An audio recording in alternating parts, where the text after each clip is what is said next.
Bună ziua! Bine v-am regăsit! Astăzi vom face tocăniță de cartofi cu soia.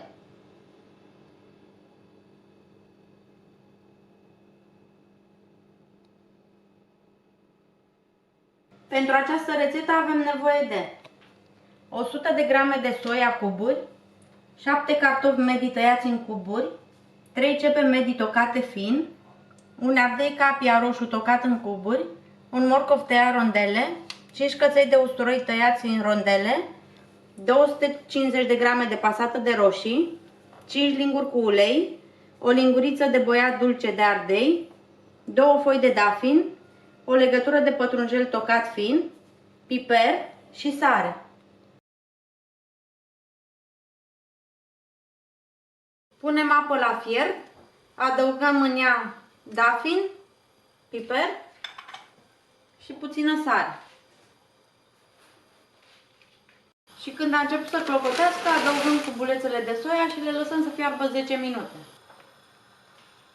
După 10 minute de fiert, scoatem soia într-o strecurătoare și o lăsăm să se scurgă. Punem într-o cratiță uleiul la încins și când s-a încins adăugăm ceapa. Peste ceapă punem puțină sare și adăugăm și morcovul.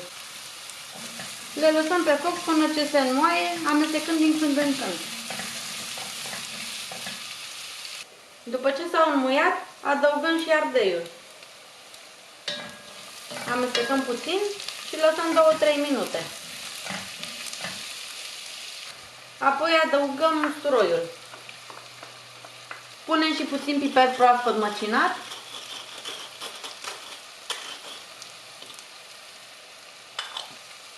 Și mai lăsăm 2-3 minute, amestecând din când în când.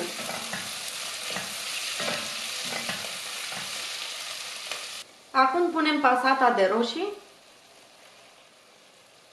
boia și frunza de dafin, amestecăm puțin, lăsăm 2 minute, apoi adăugăm cartofii și cuburile de soia. Amestecăm puțin.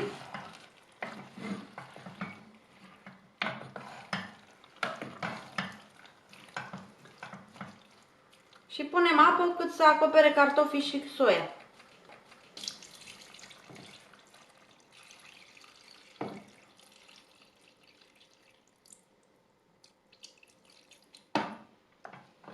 Lăsăm la fiert până ce cartofii sunt făcuți, cam 30 de minute.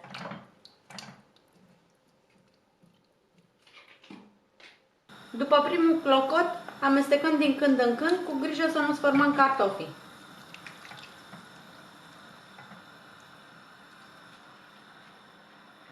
După 40 de minute, cartofii s-au fiert.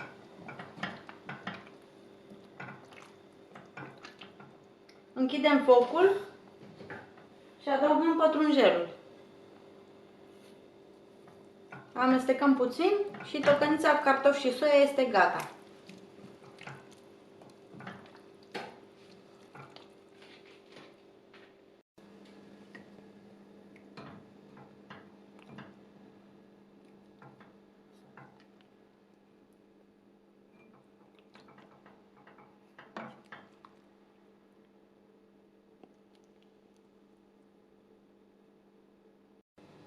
Vă mulțumesc că ați urmărit rețeta de azi. Dacă v-a plăcut, vă invit să vă abonați la canalul meu și să dați like rețetelor care vă plac. Pentru dumneavoastră este gratuit, dar pentru mine înseamnă foarte mult. Vă doresc o zi minunată!